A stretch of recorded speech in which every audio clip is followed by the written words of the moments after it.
ماہ رمضان مبارک کے پہلے دن کی دعا۔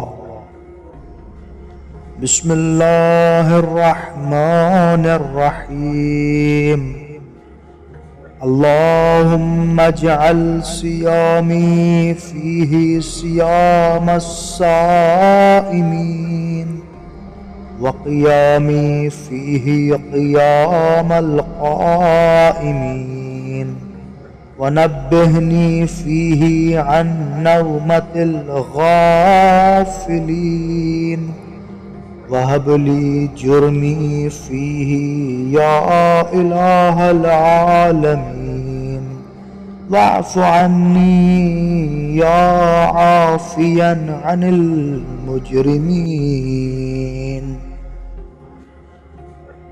اے معبود، میرا آج کا روزہ حقیقی روزے داروں جیسا قرار دے، میری عبادت کو سچے عبادت گزاروں جیسی قرار دے۔